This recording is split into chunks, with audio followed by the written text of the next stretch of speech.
Good morning, good afternoon, good evening, wherever you're watching us from in the world. It's a pleasure to be here with my colleagues, Darryl and Ed. And today we're going to be talking about the future state of project management. There are many topics to unpack here, but one thing is for sure.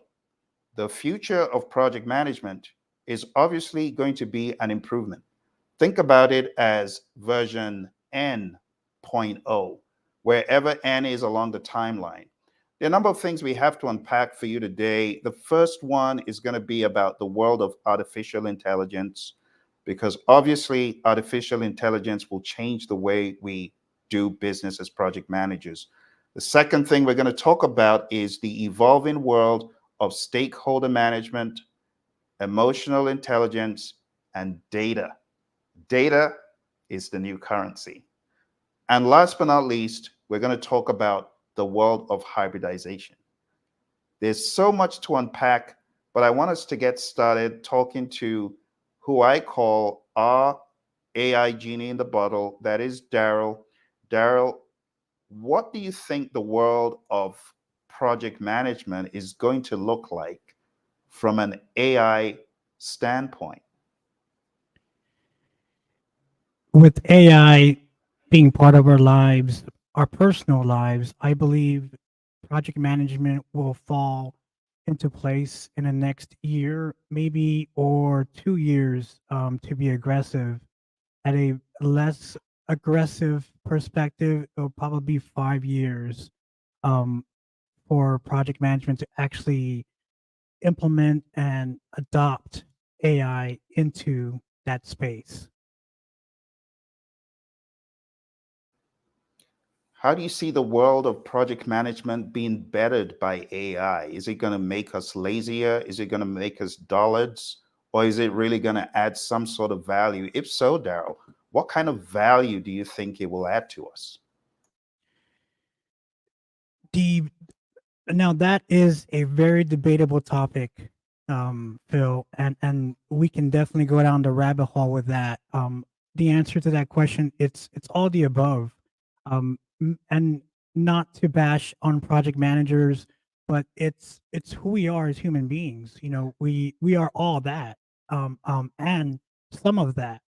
So I believe that we as project managers will probably come together and create some set of global AI principles and frameworks in project management due to that human perspective that you just asked.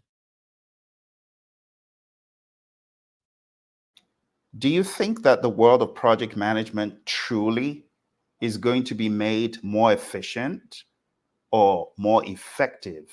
What are some of the thoughts you have, Darryl? Don't hold back, because I know you. I know we all know Darryl. Darryl's got all these ideas, but he often likes to hold them back. Right, Ed? 100%, Phil. I'm waiting for him to get loose. So come on, let's Come on go, now. Darryl. Come on, Darryl. Let's go. Talk to us. In my opinion, personal opinion, I believe in the next 5 years it will probably be some sort of co-pilot in project management, and this is more sci-fi Star Trek vision of mine. It's going to be just like Jarvis from the movie Iron Man, in regards to project management and how it will impact decisions, critical decisions in project management.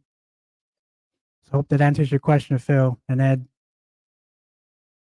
You're getting there. You're getting warmer. You're getting warmer. We're trying to get you there, but totally agree. I believe that things will become a lot more uh, easier for the grunt work of project management. So, my ideas, Daryl, regarding AI. While I get excited, I try not to get too excited, because I know that a lot of project managers are not even using the basic technologies available to them today, because there are basic technologies available. There's software, there's tools, and you speak to PMs, they're not doing risk management sensibly. They're not doing costs. They're not doing schedule, and scope is by the seat of their pants. So I look at how PMs approach their work today, and based on that, I don't get hyper excited. I know there's always going to be the top 2% that understand how things should work. And at this point, I want to bring in our buddy Ed, because Ed, you have some insights based on PMI's awesome work that they've evidenced. The top 2% of project managers are not those who are able to do the best Gantt charts, right? They're not those who are able to do the best budgets. Ed, shed some more light on the future of project management based on the lens you're looking through right now. Yeah, absolutely. Thank you, Phil. I think, when you look at this thing that I love, that I hope who's ever listening that is not part of this community called project management, that you fall in love with, one of the biggest components is the people piece. And with people, everyone has their own intentions. So when you look at stakeholder management, you unpack it in a three-part. I look at it as a three-part form, or you could just say from a high level, let's say emotional intelligence. You have stakeholder management, you have conflict resolution, and change management. These are the components that I want to look at. But let's unpack conflict resolution. A lot of times, and my brother held me to the fire on this one when I said all conflicts are not bad. But there are some conflicts that are bad, that are toxic, that can really, in a sense, disrupt the momentum of a project. And so one of the things, I know we get all this technology, I know we're getting all of these amazing tools. However, the opportunity to communicate effectively with another stakeholder is going to be important. Okay, you don't like that. Let me unpack this. So this professor did this study where there were two students, and these two students, he said, hey, have a conversation between you guys. I don't care what you talk about. It doesn't matter what it is. And they struggled. So I said, He said, okay. So he took two chairs, he set them down. He said, okay, I want you guys to sit back. I want your back to the other person's back, and pull out your phones and start texting. And next thing you know, they're having a fluid conversation through text, through a medium of text. And so nowadays, it's going to be important that the various mediums that we communicate on, that we have to ensure that it fits the need. I always say, know your audience. When you don't know your audience, you come in and say anything and then you lose the audience because they're not aligned with the focus of what you're discussing. So going back to that scenario, they had no issues of texting back and forth, but verbally they lost that medium. And so what I want to ensure that we do with emotional intelligence, when you have conflicts, it's not always about, I'm just going to turn the other way and not solve it, because as you know, when we don't get to the root of conflicts and we have a surface layer approach to it, the conflict seems like it continues to bubble up and up into a point where now it's become a toxic environment to work in. And so you have to ensure that you are aligned with your stakeholders.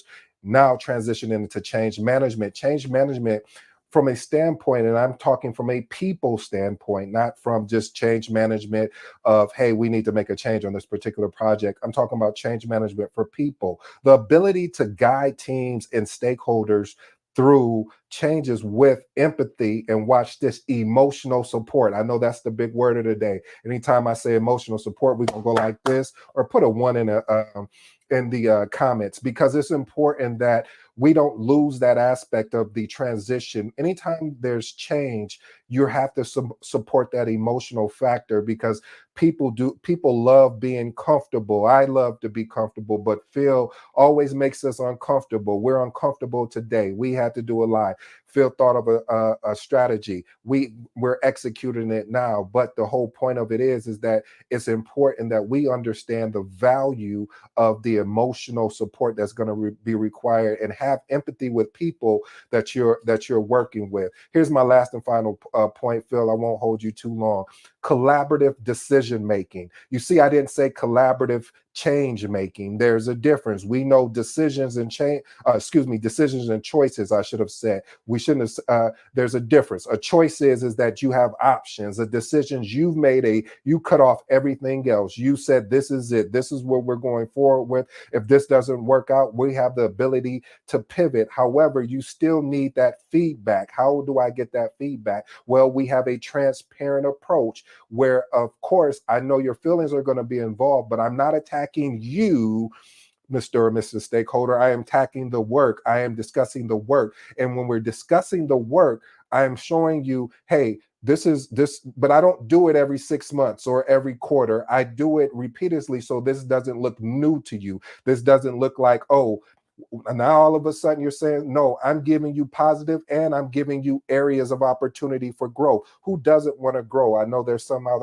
there that don't, but for those who do, it's an opportunity for you to learn from a aspect of how can I get better in this particular area of what I'm doing. And if we're having any challenges, how do we attack them so we don't disrupt the team? Because I've seen teams been disrupted because of choices instead of coming together of a collaborative decision making where everyone is on board. Now, of course, we know that we're not going to get everyone on board, but we got enough on board in which showed good behavior, which those other ones got in line and said, yep, you know what, I see that it's working. Let me just go ahead and move forward. Those are my thoughts, Phil, right or wrong, but that's what I was thinking at the time. I Hey, love Phil it, and Ed. Ed, Brilliant. I wanted to unpack and interpret it in more of a Joe Schmo fashion, as far as what I understand, what Ed was explaining. As people and as human beings, we were taught three things growing up, being raised wherever you are: reading, writing, and arithmetic. Mhm. Now, to me, I believe, based on my research studies and test cases using AI, and in project management, both professional and personal, I believe there are 4 C's. And the 4 C's are: 1, critical thinking; 2, communication; 3, creativity; and 4, collaboration. Now, those 4 C's, I believe, will be empowered to everybody as us humans will adopt AI in the near future. I So love what that, Ed Darryl. was explaining, that Can you reiterate that, Darryl, one more time? That was great. What are the 4 C's again? 4 C's are critical thinking, communication, creativity, and collaboration. And I love it. I believe that as human beings, we're paving that path for the restructuring of our brains and our minds of who we are as human species. And project management is going to play a huge part because project management is everywhere.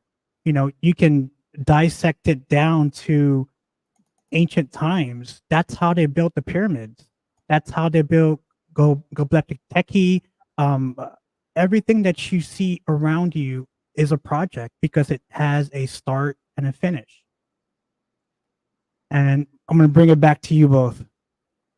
I love it, Darryl. So what you said is extremely profound, and I would like for us to digest that, unpack that a little bit more. Let's dive a little bit more into why what you said is so important. The PMI did some research, and what the PMI found was that the top 2% of project managers, as voted by their colleagues and peers and bosses, are those that have superior communication, leadership, collaboration skills.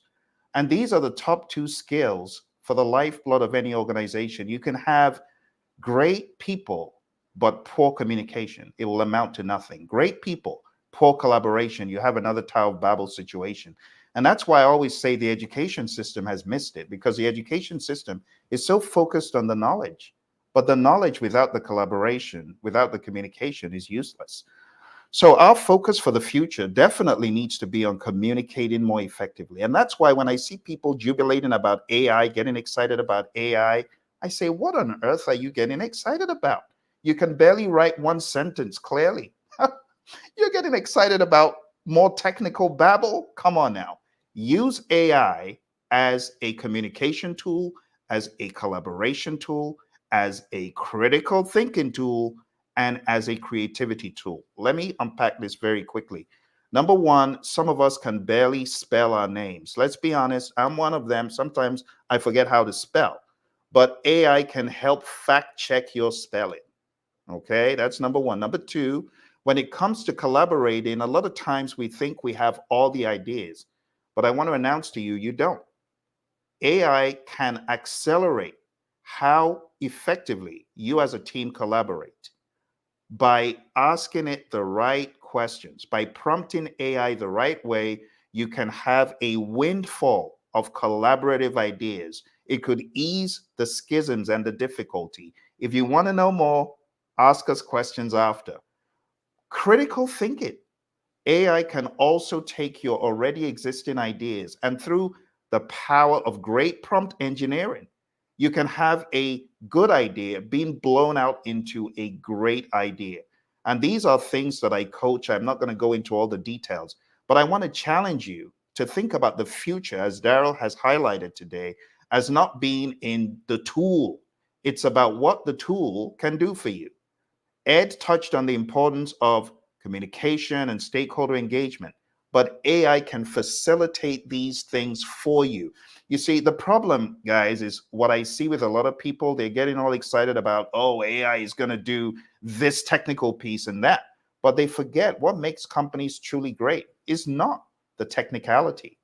If that was the case, IBM would have blown Apple and Microsoft together and OpenAI all out of the water. It's not about that. Not to mention the Google boys, right?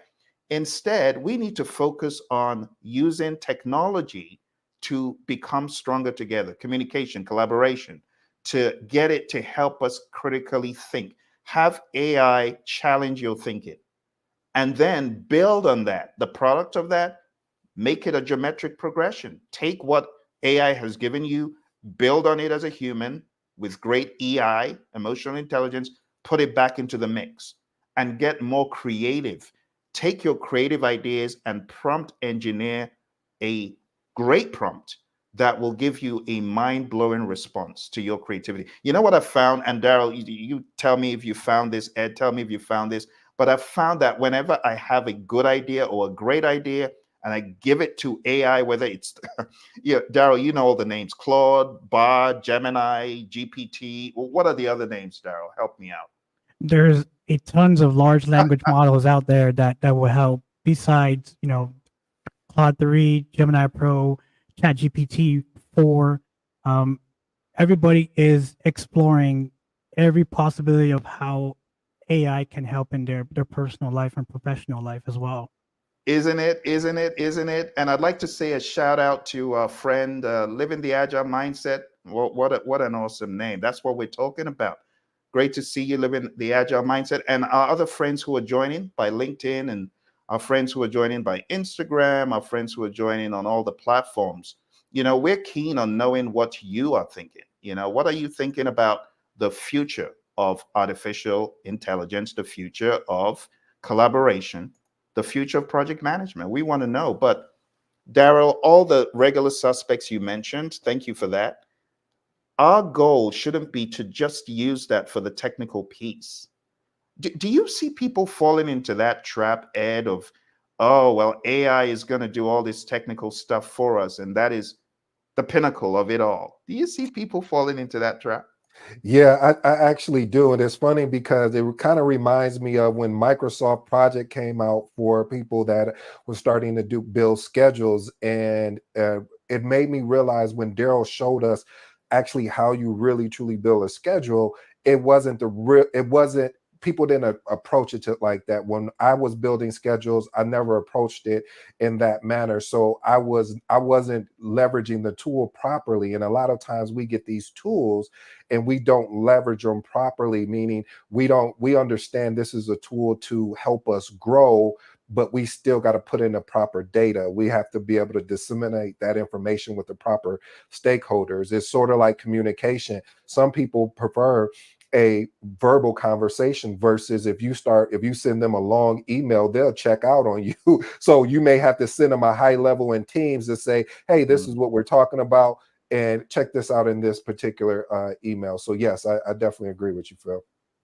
Absolutely, Ed. And honestly, based on what you just said, that is probably why the Teams and the Zooms of this world are adding their AI component to summarize what is being said. Right now, we already have the closed captioning on all these because people know why they're there for the meeting. It isn't just to talk about stuff, it's to really collaborate and let that stuff marinate. My buddy Rick Brinkman, he says, have a flight management system. And all these AI pieces that are being added to Teams and Zoom, they're just allowing people to do a better job in collaborating, because that's the end goal. The end goal isn't to create the next iPhone. The end goal should be, how do we reach as many people as possible with it? You know, like the PMI very recently in their PMBOK 7, I like the way they emphasize the importance of outcome over output, because a lot of times people are like, well, the project is to create X, Y, or Z. No, newsflash. Future state of project management is understanding that our project is doing more. It's meant to do more than just, okay, here is the output. It's the benefits we're looking for. It's the value. It's the overall outcome. So talking about the future project management, I think our friend Darryl has summarized it very nicely. It boils down to the 4 C's of communicating more effectively, collaborating more effectively. And talking about collaborating more effectively, another C word that we need to think about is conflict, being able to better resolve conflict. And newsflash, we're going to give you this one for free, right? For free, we're going to let you know that you can prompt engineer a conflict situation in your company. And AI, I want to give some recommendations. Gemini is so impartial that it's almost impartial to a fault, which could be a strong point when you're dealing with conflict situations. You got a conflict situation, prompt engineered into Gemini. You will get some pretty challenging responses, good responses. Put it into GPT, you'll get some good responses, but Gemini is such a good mediator, right? And if you are at a loss for how to do these things, just ask. We'll show you how to do it. But moving beyond this, we have so many other things to talk about. And one of the things that we haven't hit yet is, in the evolving landscape of project management, hybrid is here to stay. Now, this is always a hot topic on social media because we have the agile Puritans. Let's talk about the agile Puritans for a second.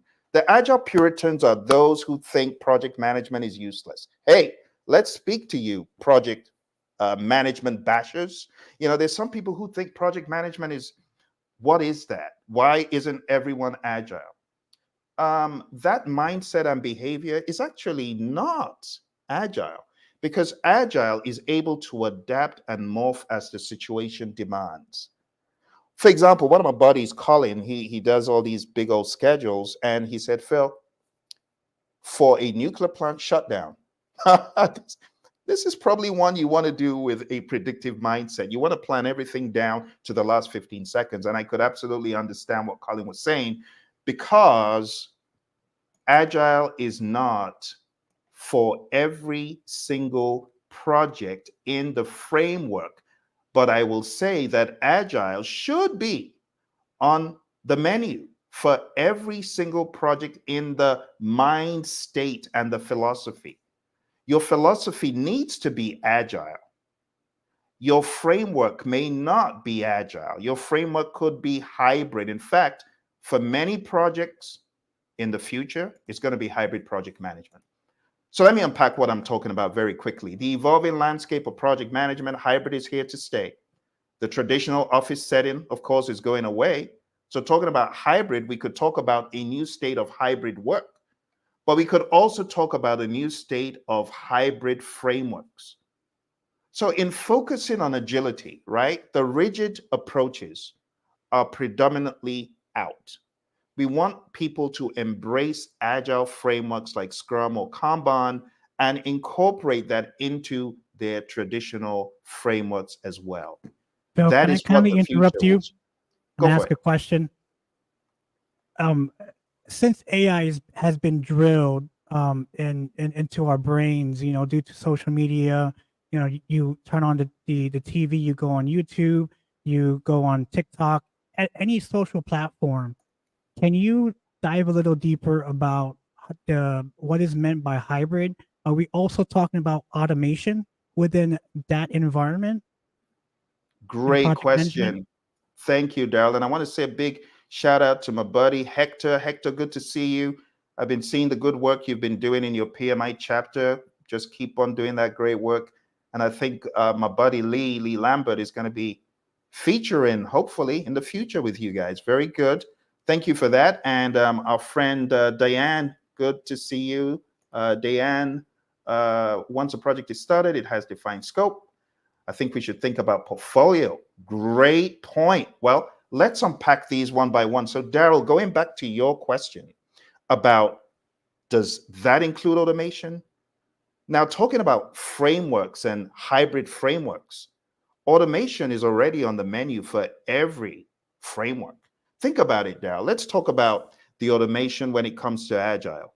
We know the Jira boys, the Atlassian boys, they've already begun to work with that, with their own AI spin on things. When you take a look at Microsoft, just the regular Microsoft Office, they're already beginning to incorporate a lot of AI.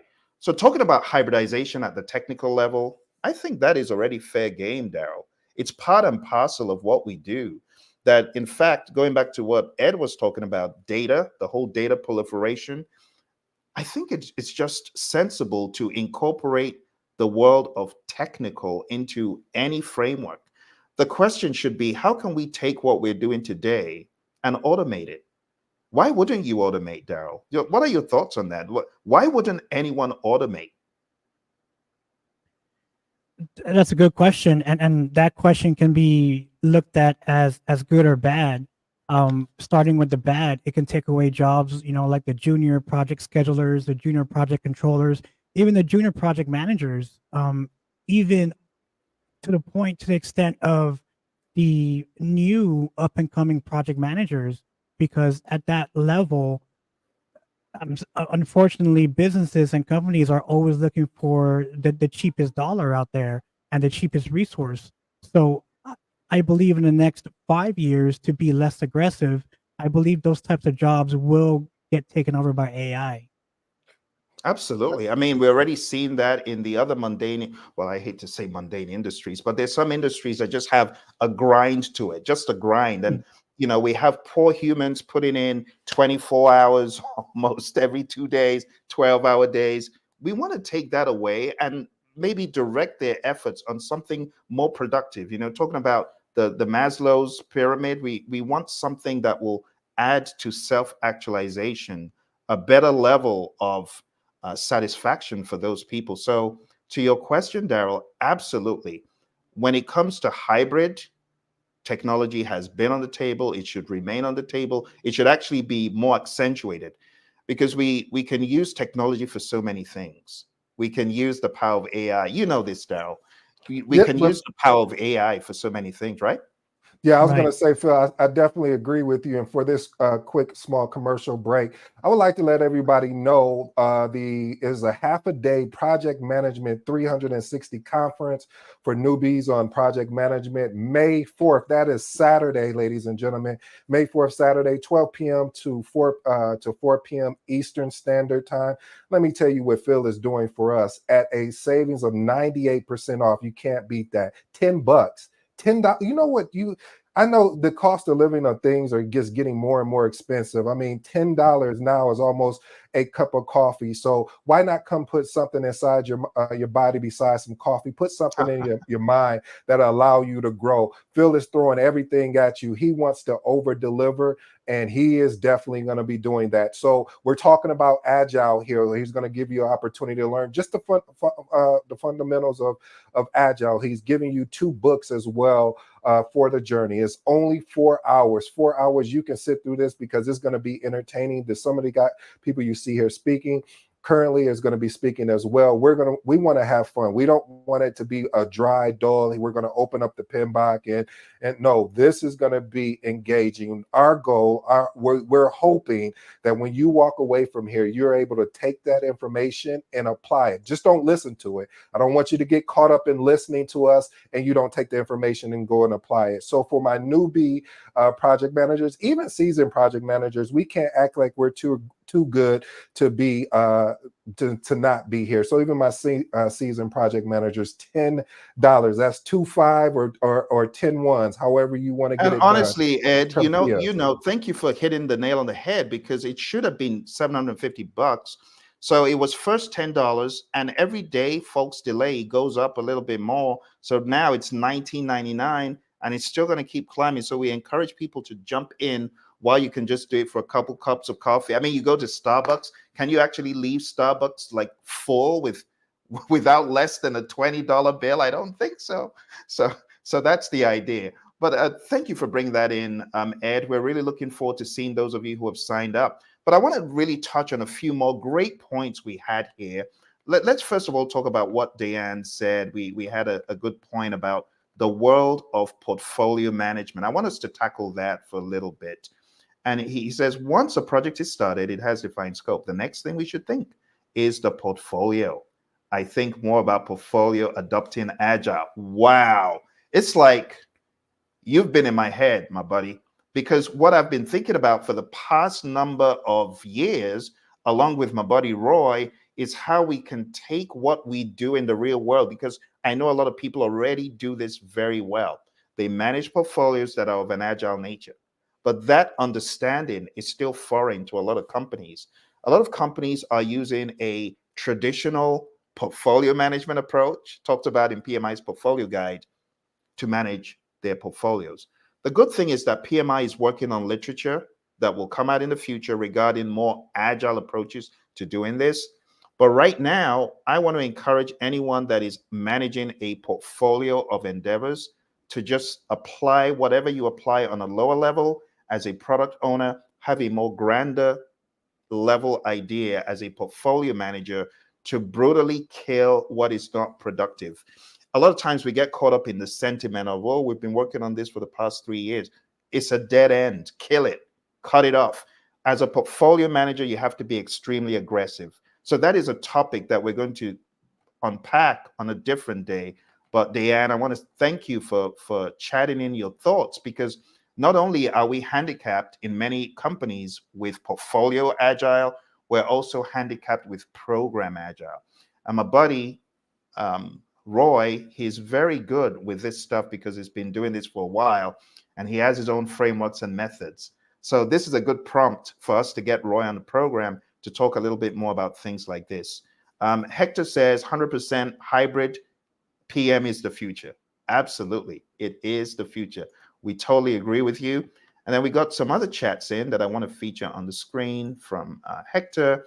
Hybrid project management blends elements of traditional, like waterfall and agile. Absolutely. So thank you, Hector, for that, because I know people are like, okay, what is hybrid?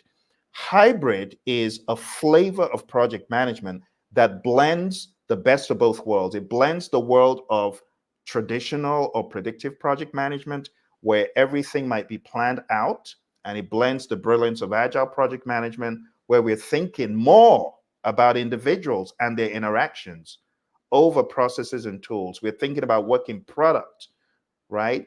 Over comprehensive documentation. We understand the value of a working product. We understand the value of customer collaboration over contract negotiation. We understand the value of responding to change. And honestly, that is the thesis for the agile mindset. Responding to change over following a plan. Because we don't want to be like the Kodaks of this world, right? We don't want to be like the Toys R Us's of this world, or the Circuit Cities of this world, who were not able to effectively adapt. So when we talk about the world of hybrid, as Hector is saying here, it's combining the best of both worlds, combining the agile mindedness, combining predictive. Now let's talk about why predictive should not be demonized. It should not be demonized because, like the example I gave you, a nuclear plant shut down, it has its place. In construction, it has its place. But at the same time, my friends in construction know this. I wrote a book very recently, and it's called Agile in Construction and Linear Environments. So in that world, there is a ton of opportunity to be more agile, right? There are opportunities you can just sneak them in. You just see them in plain sight. This is an opportunity for agile. And we don't want to miss those things. Hector says this approach allows teams to customize their process, maximizing the strength of both approaches. Absolutely. Right on the money. And he says it may or may not include AI and automation. And some people don't have the bandwidth to do it well. You know, my mindset is whatever is worth doing is worth doing well. Don't do a crummy automation implementation. But as much as possible, I want to encourage people, and I'm sure that Darryl and Ed share the same thoughts. We're just talking about somewhere near Ed's house. They have taken the manual way of doing things at what is the fast food joint, Ed, that is doing this? McDonald's. McDonald's. Full So automation. they've cut out all of the human hands handling your food. What are they doing, Ed? Tell us. So basically, what they did is they have a smaller square foot print for the automation. There was only one manager there. There was one cash register there, but they had all these kiosks set up for you to go and punch in your food. And once your food is ready, it's slid down this, I don't know what deal you want to say. You pick it up and you go. When you go through drive-through, they ask, hey, did you use the app? Because if you use the app, all you have to do is just really go around the drive-through. But they reduce the head count within the facility. So now with the reduced head count, I mean, you don't need all those people to run the dining room floor as you would see, because I would normally see anywhere from 3 to 4 people, like 2 or 3 cash registers, and they replace all of that again with kiosks. So honestly, and this brings up a good question, our viewers, and thank you, NC Worker. We see you. Great to see you. Our buddy NC Worker has been a really great viewer on a lot of our channels. So good to see you. And honestly, I'm curious to know from you folks watching, is this a good thing for business? Is this a good thing for the world, where instead of having people handle your food, think about it, be open-minded, people handle your food who may not have the best intentions. That's all I'm going to say, versus having an automated process that takes away that piece. And I'm not saying for every single establishment. So let's talk about Red Lobster, or I shouldn't be giving all them these promos. Let's talk about just any restaurant, right? How would you feel if your waiter was a robot? Where would you go? The robot restaurant or the human restaurant? What do you think? Darryl, what are you thinking? Darryl's mind, I can see his mind whirring away. What would you think, Darryl? I believe it's going to be a hybrid perspective, both humans and robots, and we're going to have to learn to work with robots and AI agents in the future. Would you rather go to a robot restaurant or a human restaurant, Darryl? So let me give you this one. A robot restaurant where the food is top notch, it's a 10. A human restaurant where the food is, it's a 7.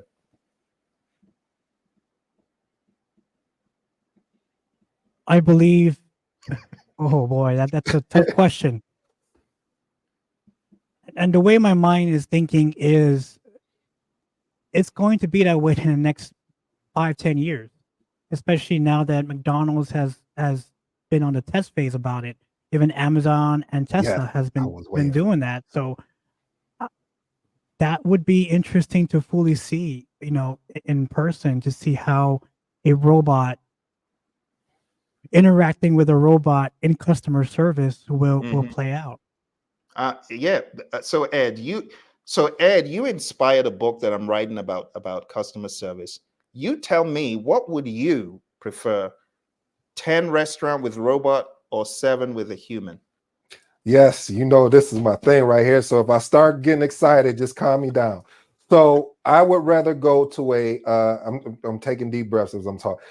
Go to a 7 restaurant versus the robot piece. Because I even look at it like this, Phil. When I go to a store and they have the automated checkout, I don't go through the automated checkout. I go through the people checkout. Why do I do that? Well, there were certain things that were happening when people were going through these automated checkouts that they forgot to pay for things and it was by accident.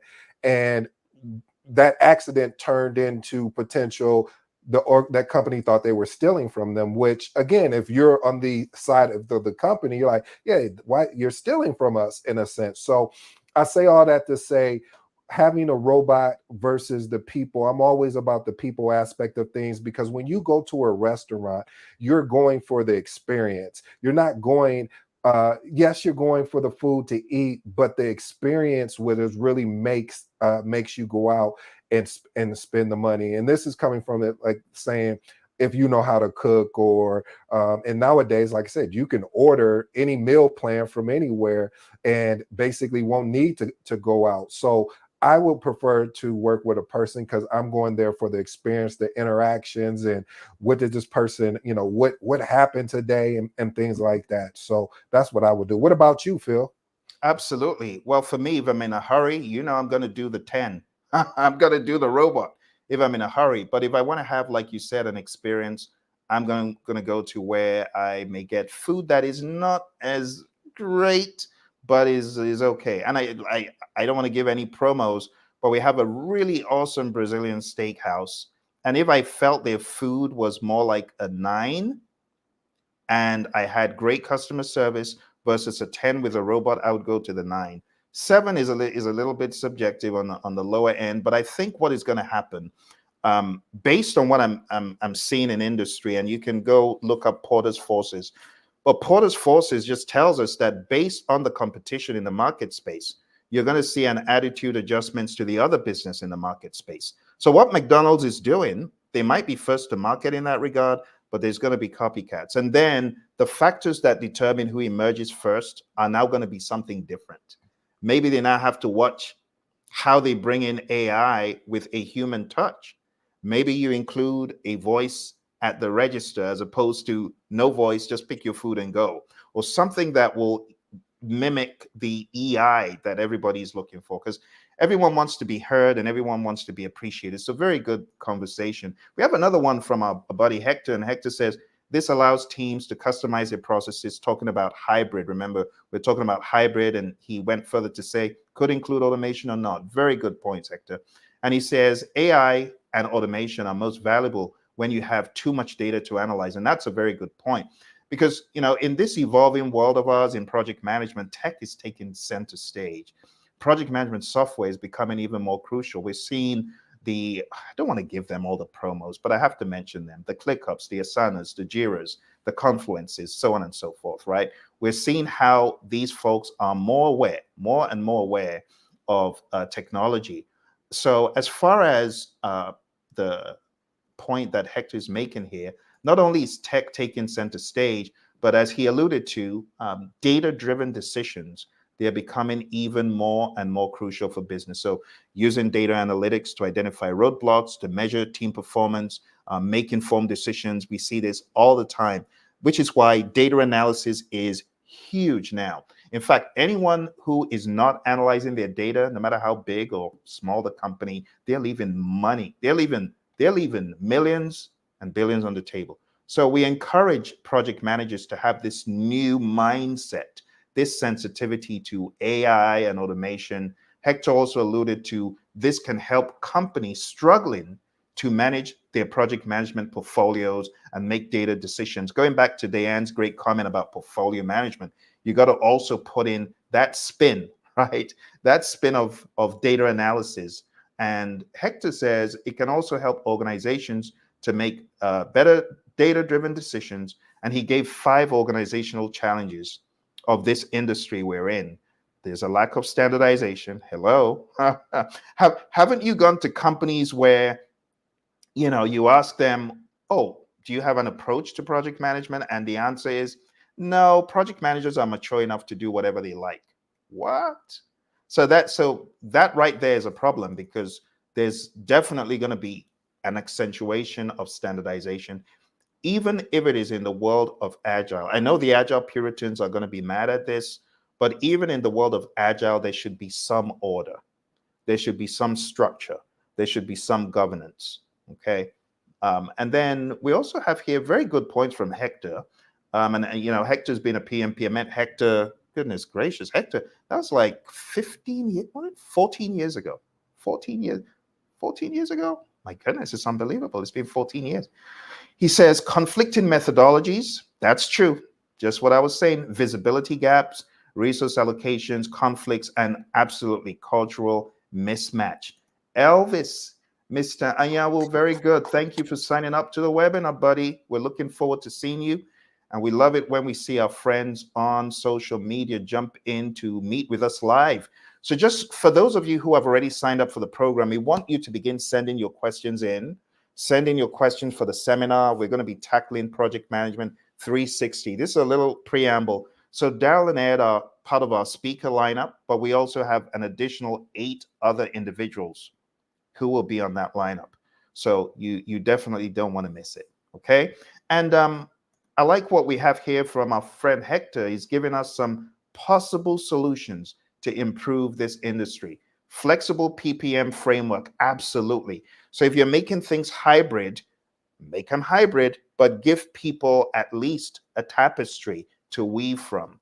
Common metrics, beautiful, Hector, good stuff. Hector says integrated PPM tools, prioritize communication and transparency, and foster a collaborative culture. I love it. And jumping off that point that Hector raised, we got to say that communication is key. If you have crummy communication, you will always fail. But with great communication, even if your team is dispersed, you will always come out better. So we want to encourage those friends of ours. Hey, we know you're out there. Those companies, Ed, Darryl, don't you love those companies that, oh, we're having a very important meeting. They meet on Zoom. They show the PowerPoint. Hey, they can you imagine how lackluster this would have been with just the presentation showing like this, without seeing these brilliant individuals, without seeing the contributions coming in from our awesome viewers? How lackluster would that have been? And that's why Alistair Coburn's diagram of how communication gets enriched, we need to be thinking about that, because communication gets richer and richer as you introduce the visual elements. You know, the great Professor Emeritus Albert Mehrabian, when he did his experiments at UCLA, he found out that when you're communicating and the words, the tone of voice, and the body language, they're not congruent, what do people immediately go for? The body language. It weighs in at 55%. So we have the 55, the 38, and the 7. And whenever you're communicating in any circumstance, people's mind is like radar. They're looking for alignment.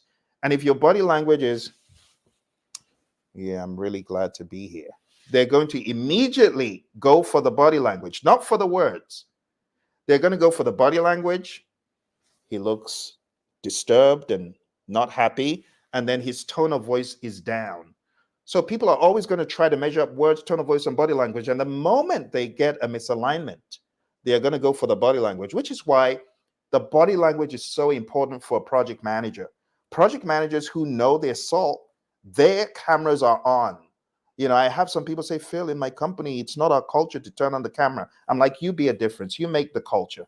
Your behavior will begin to generate this great culture. So as far as, you know, the future of project management, I see the future tending towards companies saying, okay, part of our policies, cameras are on, because you're missing out on a huge amount of the message if all you do is hide behind a PowerPoint. If people aren't seeing your tone of your face, they're hearing your tone of voice quite all right, but that's not enough. The body language just takes it up a notch, right? And all the content richness of communicating as we have it in the world today. The chat. Have you guys ever been on any of PMI's lives? Any of PMI's live webinars? I haven't, Phil. Oh my goodness. So Yeah. where the action isn't in the video. The action, the action is in the chat. The action is happening in the chat. I've found out that the way people learn these days and the way they communicate in webinars is very different. You know, some people are like, well, I just want to hear what the listener, what the author is talking about. Well, you might be missing out if you're not looking at the chat. Like, look at the brilliance of chat. So this stuff that Hector chatted in, brilliant nuggets. Can you imagine without that? We would have gone in a totally different direction. So what I'm trying to say is that the future of project management is harnessing technology. It's harnessing new ideas. It's harnessing the power of communication using AI. It's harnessing the power of automation. It's also about building trust. If you are looking to go into project management, just understand that trust for a project manager is huge. My mentor, John Maxwell, he would say, trust is like change in a leader's pocket. With it, he's solvent. Without it, he's bankrupt. But how do you build trust for the future of project management? It's about doing what you said you would do. It's about being emotionally intelligent and seeking how to become even more emotionally intelligent. It's about regular check-ins, team building exercises, open communication. All of those are essential. Regarding the future of project management, PMs need to hone their digital literacy and remote leadership skills. One of the things that I hate hearing from a lot of our PMPs is, I'm not a technical PM. Okay, do something about it. Become technical.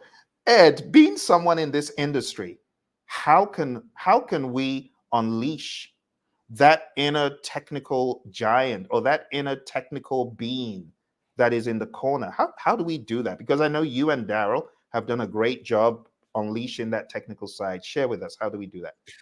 You know what? Honestly, Phil, it's really about listening actively, asking questions, things. People forgot to be a kid again when it comes to, especially when it comes to technology.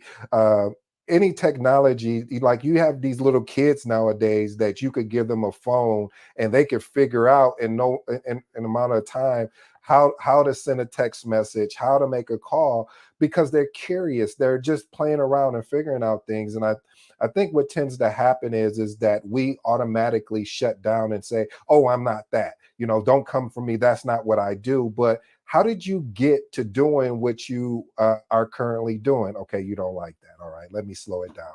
What I mean by that is that when you learned how to ride a bike, you had to fall off or you had to make some mistakes. So going back to Phil's question of the technology aspect, you have to make some mistakes. You have to call things that maybe somebody's going to laugh at you, but you're learning. So I think as we get adults and we get these little fancy letters behind our names, a PMP or MBA or BA, whatever the thing is, we forgot what we came for. Oh, I like that line by you, Jay-Z, because we came here to learn. We're project managers, or just somebody that has a learning mindset is going to constantly want to learn. And you don't have to go as deep as being able to write code, but being able to understand from a high level is good enough unless that's the thing that you want to dive into. So I'll leave with that, Phil.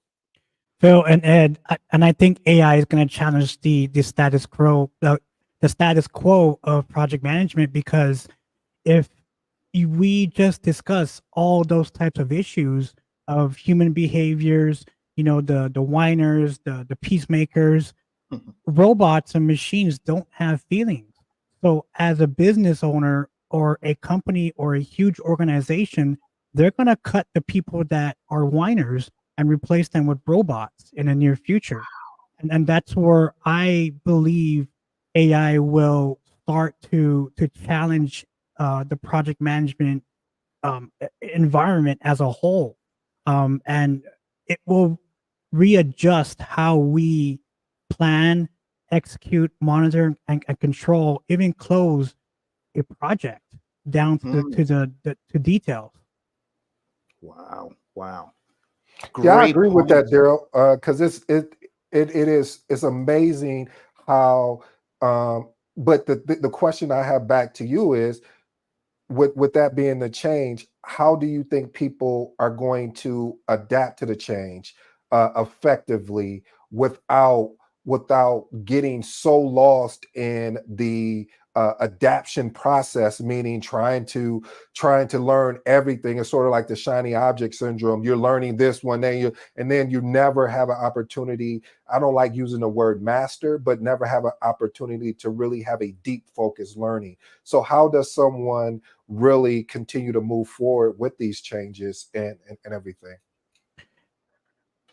I don't think we're able to answer that as project managers or even as human species, because like I said, AI is here to stay, and AI will challenge, the way we think, the way we're wired, even structured, to the point where feelings and the behaviors of human beings are going to be challenged in the next future, probably in the next 2 years.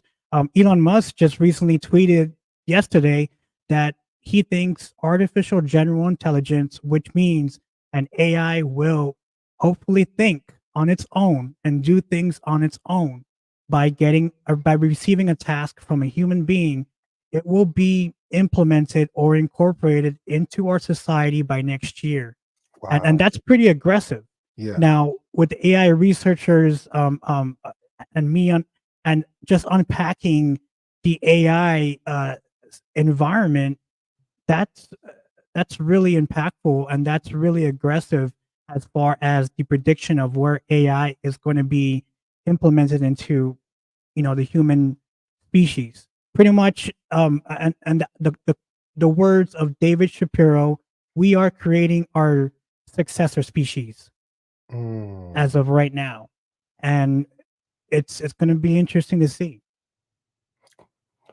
I definitely agree. Good, These good these point. these are really great points and Yeah. sobering points. Now, that last comment you made, Darryl, is that something that we is that something we should be sad about? I'm reading this book by Alan Turing called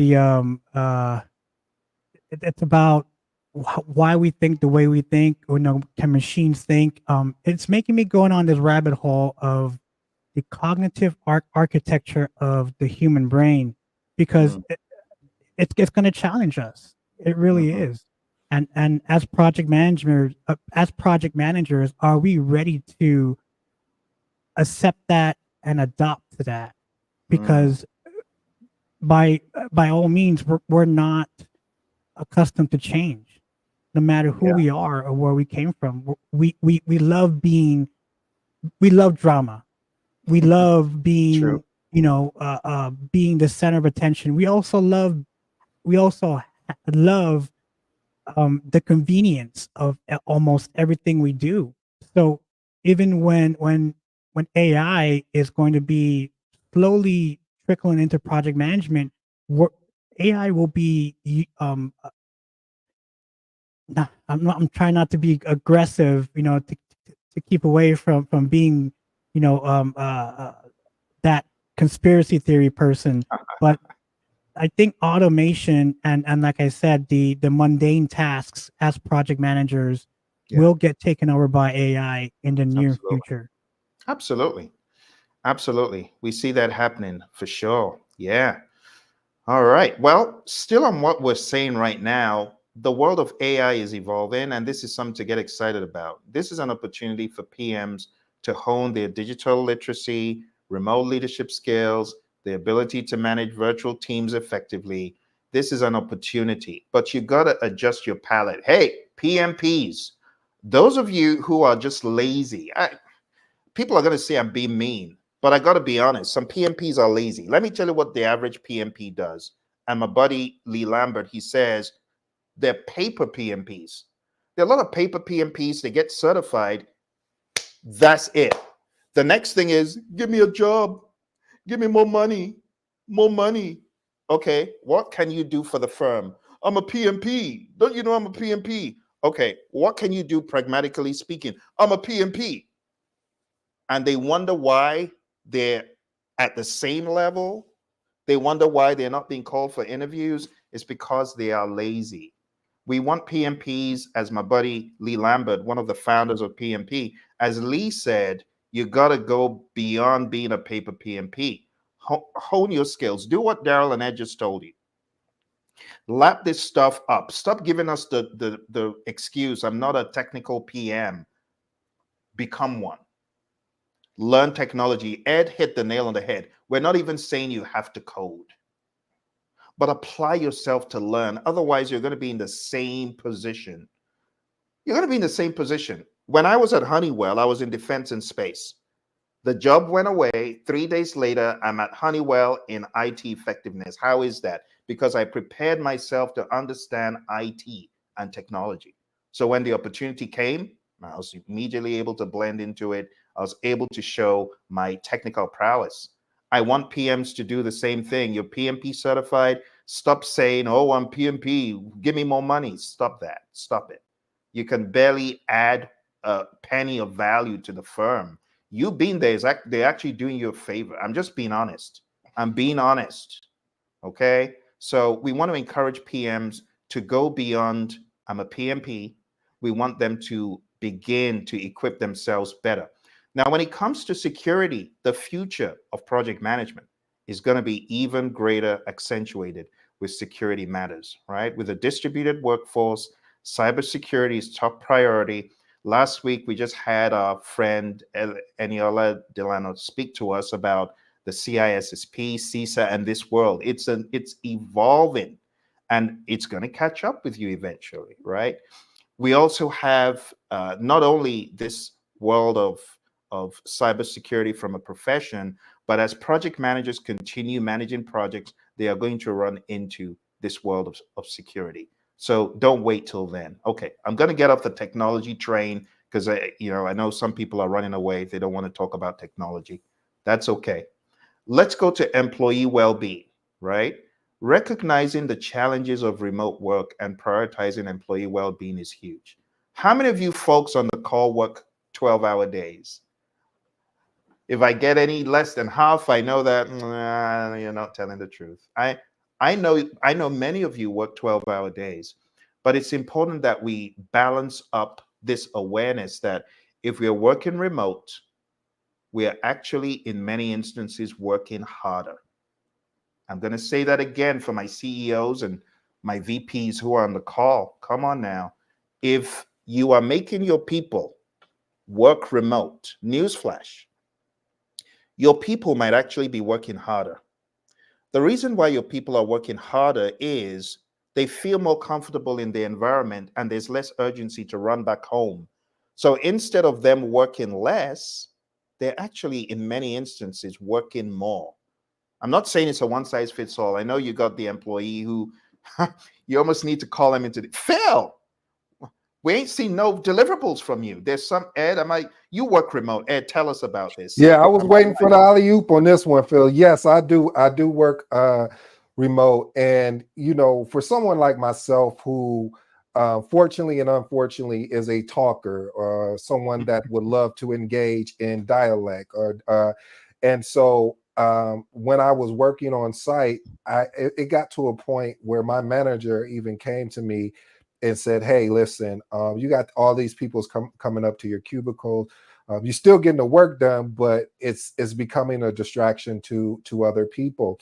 And it was hard because as a project manager, one of the biggest things is communication and having that ability to build a personal relationship with your stakeholders, because when you need to call in a favor, they're there to support you. They understand that it's a balance of both professional and personal. So to Phil's point, yeah, I actually working remote get more done, and I actually can get it done faster because now I'm really focused. I started recently using two techniques, and if you don't mind, I'd like to unpack them here, Phil. So one of them is the Pomodoro technique. So what I would do is like when I have to put out my meeting notes and updating my risk register and my issue log and basically my project management plan, I block off 25 minutes on my calendar, set my little timer, and go 25 minutes deep focus. Oh, wait, I forgot to tell you my secret ingredient. My secret ingredient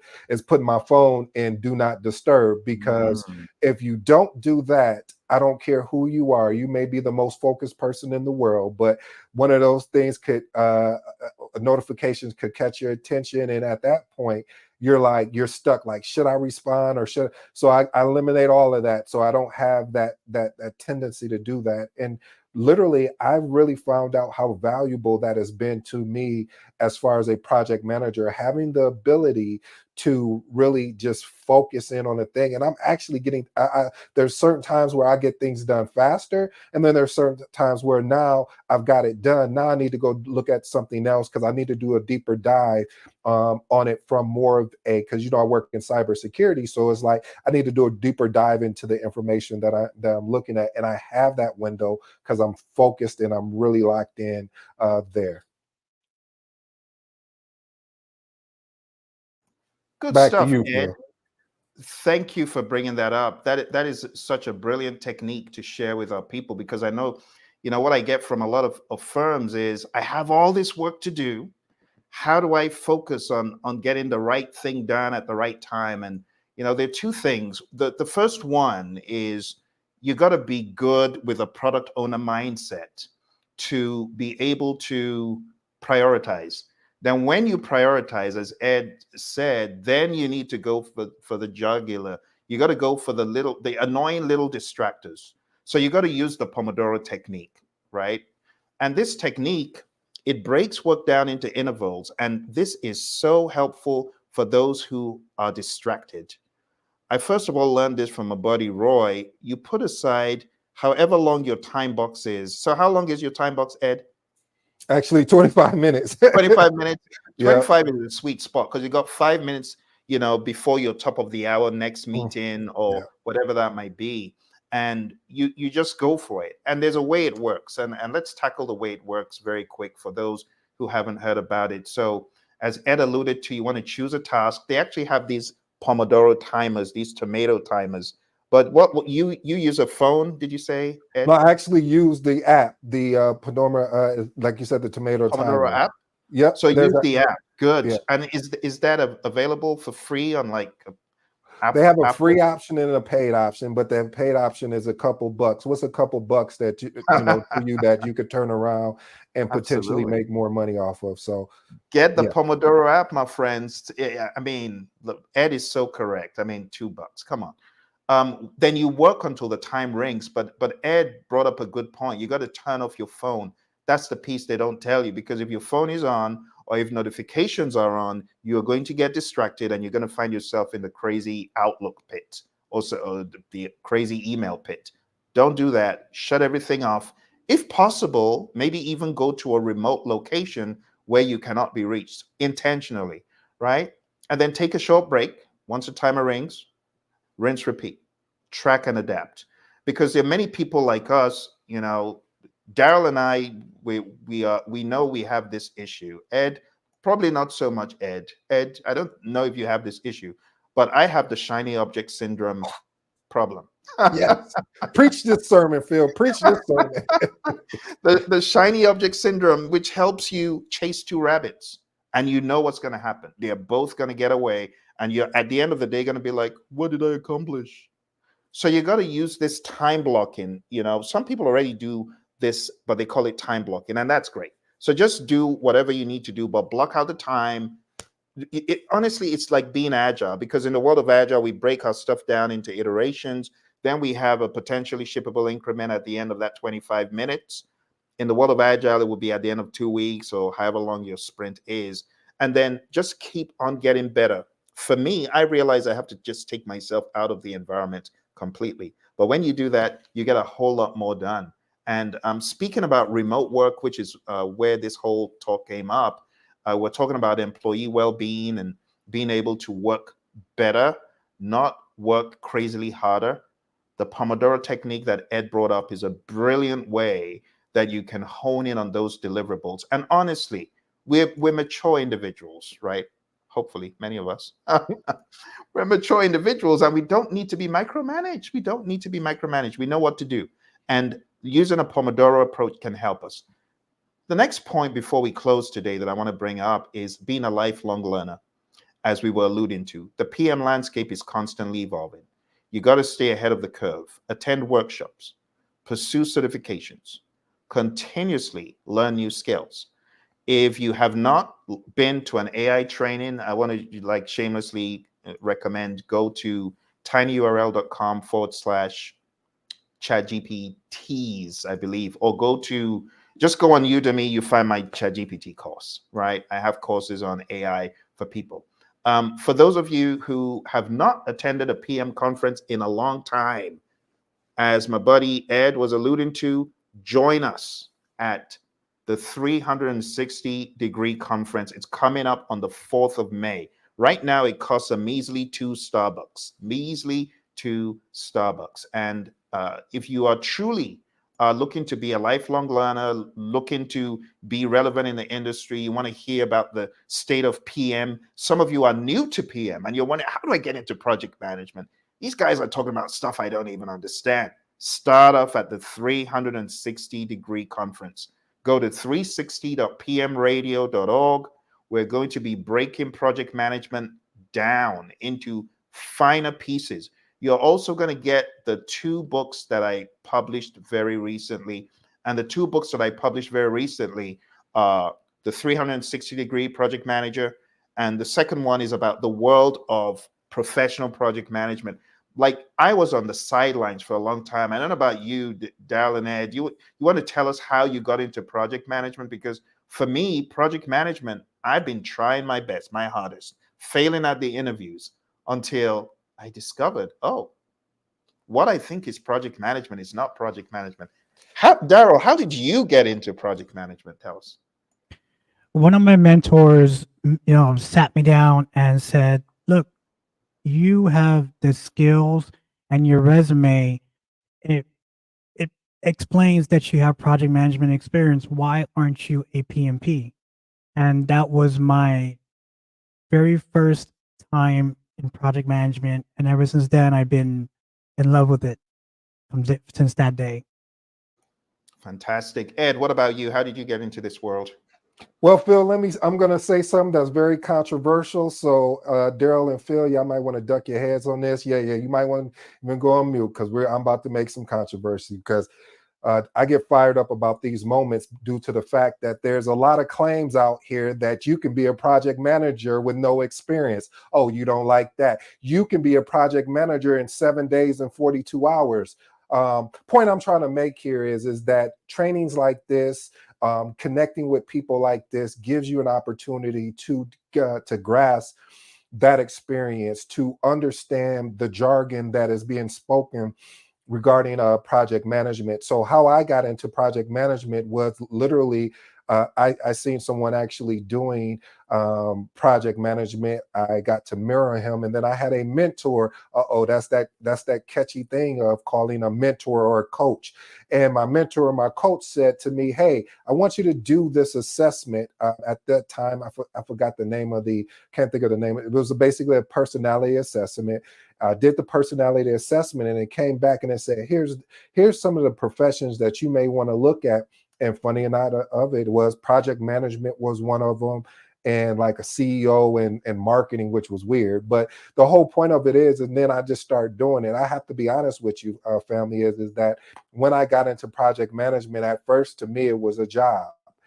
I was doing what I wanted to do or had to do so I can basically take care of my family. And then it went from that to I fell in love with it. And when I fell in love with project management, this is when I started wanting to give back to the community. I wanted to also learn my craft even more than what I've done. Because like Phil talked about, a lot of times, and we've all been guilty of this, we all can step to the line and say, yep, we got those letters. And once we got those letters, meaning we passed that test to get that certification, and all the hard work, the dedication, the tears, the sacrifices that came with it, you're like, oh, now I get to take a break. No, your journey has actually just begun, if we're going to be honest. And because your journey has just begun, there is not a destination. And see, that is a attribute of a growth mindset. You know, there is no destination. It is that you're constantly wanting to get better by being a lifelong learner. And this is what also, as you can see, how PMI started mixing in agile, the mindset of agile. So again, you have to be a life learner if you want to fall in love with this thing that I fell in love with called project management. So thank you, Phil and Darryl. Fantastic. And that's just a tip of the iceberg of the stories that you're going to hear from 8 other additional project managers on the 4th of May. You need to plan to be there, okay? If you have remotely been associated with our training at Praizion or the Project Leadership Institute, go on right now. We need you to sign someone up.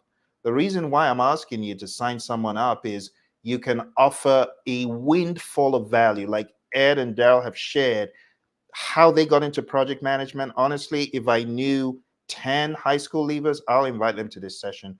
It's going to elevate them. If I knew 10 people who are already project managers, I would invite them. So go to 360.pmradio.org. You are going to learn not only how to get into project management, you're also going to learn about project management, and you're also going to get 2 books that will frame the way. And this one, I haven't said this anywhere. This is the secret that nobody knows. Those who come for this seminar are going to get access to a lifetime course. And that lifetime course is going to continually elevate your project management, all for the cost of a measly few coffees. Don't miss up on the opportunity. Please go on down to 360.pmradio.org, and you're going to be glad you did. Right, like today, when you sign up, you immediately get the 2 books. So you can immediately begin elevating your consciousness. And then when you come for the training, not only are you going to have the opportunity of hearing from us, it's a half-day boot camp, a half-day training. You're going to become a project leader.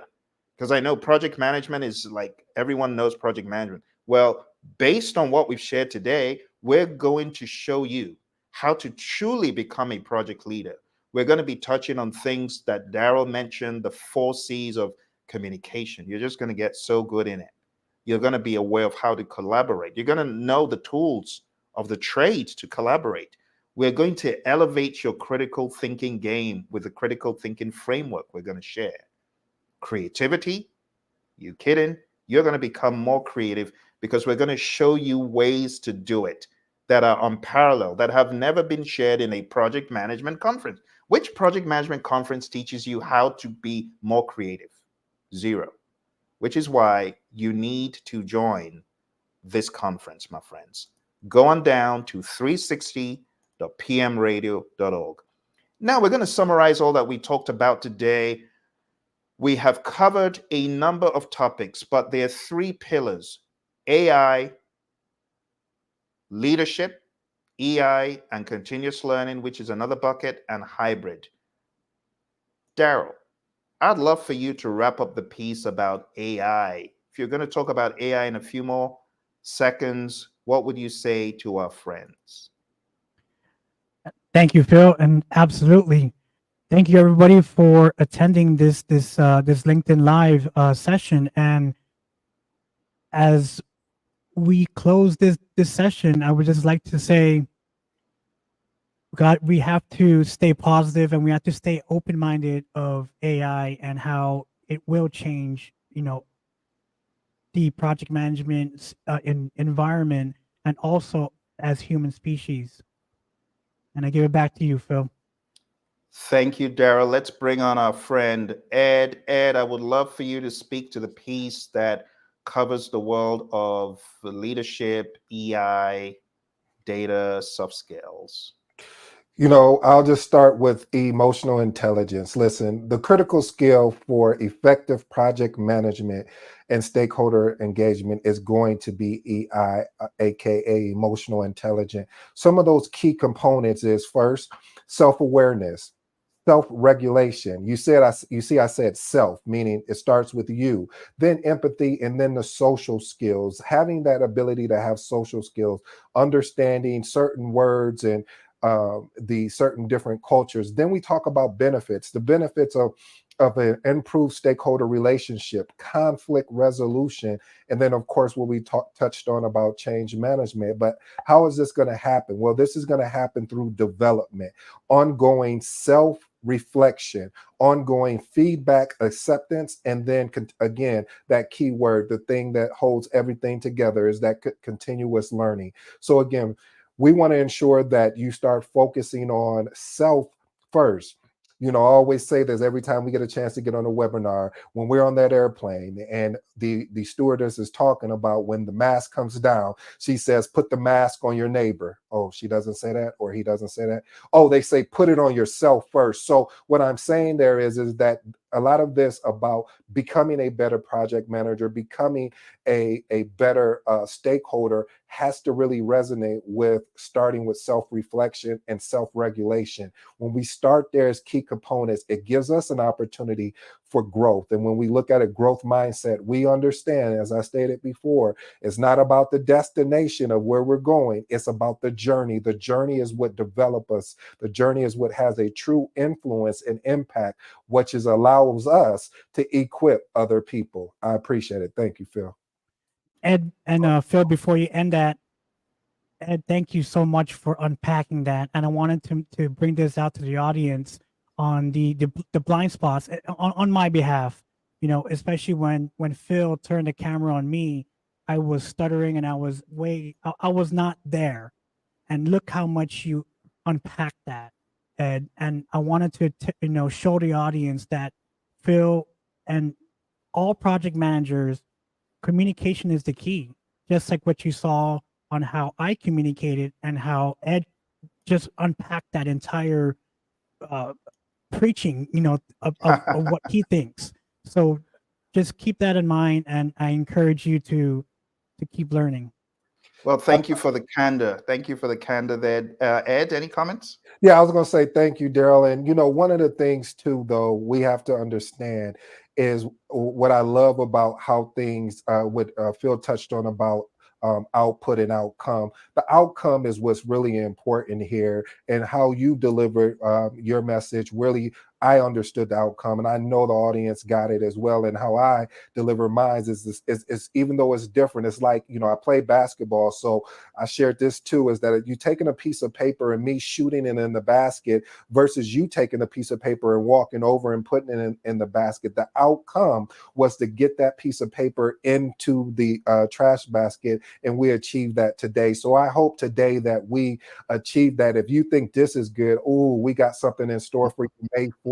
I promise you we're going to show up and show out. I promise you we're going to over deliver you. I promise you that we're going to give anything and everything that we got when it comes to this thing that I love, that I hope you guys can figure out a love for, called project management, because we're here to actually deliver for Phil. Until next time. Go ahead, Phil. I appreciate you, Ed. Thank you very much for that. Now let's talk about the final thing. The final thing we're going to talk about here is the world of hybrid. So you've heard from Darryl and Ed, and the final prong is hybrid project management. Stop being an agile elitist. Stop it. Stop being an agile snob. Stop being a predictive snob, thinking, oh, those agile people are a bunch of jokes. They're a bunch of jokes. Agile, you want to do agile? Agile is rubbish. Agile makes no sense. It's funny. It's like, try this. How do I put it? It's like racism in a tribe. You're in the tribe of agile, and you have people saying, well, I'm for Scrum. Kanban is stupid. And then you have someone saying, Kanban, that isn't even it. It's all in the TDD. Those don't even mean anything. That is just, it's just wrong and dumb. Don't do that. Stop criticizing frameworks. Start hybridizing the way you work. Begin to hybridize. Begin to see project management as being, the word that we would use in a religious circle would be ecumenical, which is bringing in different flavors. Not agile is the only way and it has to be Scrum. Or Kanban is the only way, Scrum is stupid. It has a time box that no one obeys anyway. Or predictive is ridiculous. It's miserable and it's equated to drudgery. That is a very myopic mindset. Have you forgotten that project management has existed even before the word agile was coined? I'm talking about way back in 2560 BC, the pyramids of Giza. They were already building great edifices, great artifacts, great structures. And they were doing that without the word being labeled predictive, agile. They were just getting stuff done. We need to go back to finding the best mousetrap. And that's why hybridprojectmanagement.com is my domain, because I truly believe in hybrid project management. I bought the domain because I believe in hybridization. And a lot of you don't. A lot of agile leaders are like, I've never heard anything so stupid. What is hybrid? Seriously? You're not being agile in your mindset. If you think hybridization is dumb, then you're not being agile. And for my friends in the world of predictive, if you think agile is not worth anything, you're missing out. Trust me, I've been in the very, very heavy world of predictive. I've done everything from scheduling 20,000 line long schedules to working on very big project management plans to working on earned value to the cows come home. I've been so damaged by that episode that I know all the earned value calculations in my sleep. So don't for a minute think that I can't go all predictive on you. I could. But at the same time, I've seen the light. I've seen the light of agile. Agile thinking is what will change the way many of you do business, the way you will be relevant. Do you know that agile thinking is actually one of the closest things to effective strategy? If you're not being agile, I think we need to have a conversation. Message me and I'll give you a few things to think about. But it's not enough to be just agile or just predictive. We need to put the thoughts together and be more ecumenical. And then we can begin to think about the 4 C's even better. You see, the 4 C's that our buddy Darryl talked about in the very beginning, they are accentuated when we put on a hybrid thinking hat, when our communication is more fluid and dynamic. But at the same time, we understand that we need to have a plan for how to communicate.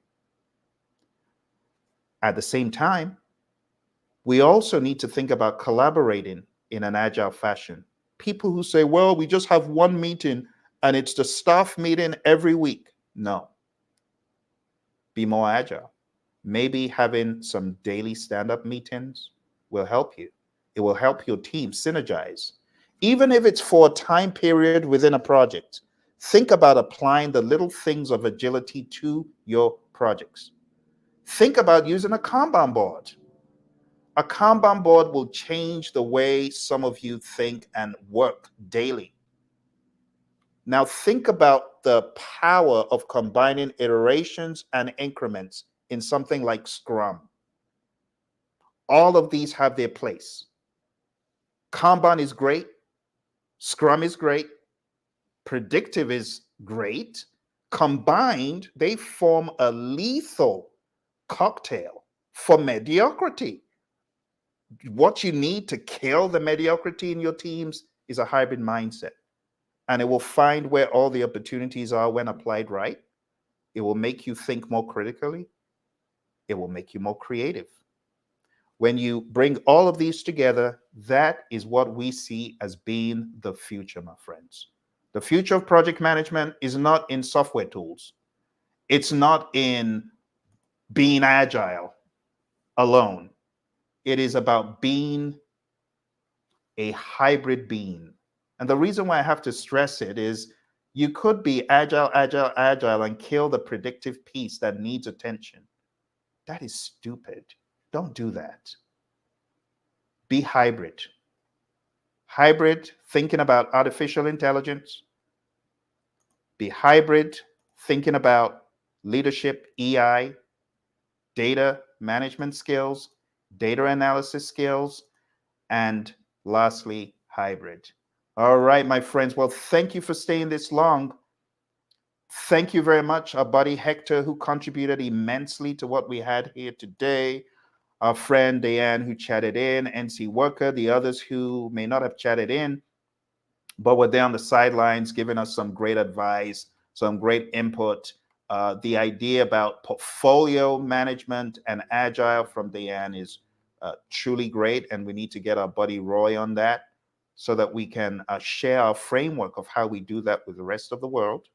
For those of you who are thinking of getting into the world of scaling, I just have to tell you straight up, perhaps you want to look into Ken Schwaber's Nexus. Just Google Agile Scaling Nexus. Don't go to the dark side. My Star Wars fans, please don't become the dark side of Agile. There's a dark side. and I'm not going to mention it. But if you go to the web and ask what is the dark side of scaling, you may get the answer. Don't do that. Go to Ken Schwaber's site, scrum.org, look for SPS. The reason why I'm sharing this is I truly believe the future of scaling is a malleable, adaptable, and easy to maneuver framework that you can very quickly tier up, tier mid-sized, tier even lower than that. And it's called Nexus. And the certification behind it is the SPS, Scale Professional Scrum. Truly believe in it. I'm an advocate for it. And I would highly recommend that as a starting point. But don't get caught up in using one mousetrap. There's always a better mousetrap. You know what the better mousetrap is? It's a hybrid mousetrap. Thank you, my friends. Thank you for joining us. From my buddy, Ed. Want to say goodbye to the good people, Ed? Yeah, thank you. Appreciate this opportunity. And again, looking forward to May 4th. So I hope you guys come and check us out. It's going to be a treat. Thank you, Ed. Darryl? Thank you again for today's session, Phil, and everybody out there. I just want to say, explore more, be more, and know more. And see you on May 4th. Thank you, Darryl. See you on May 4th, friends. You know what to do, 360.pmradio.org. Bye for now. You take care. Be safe.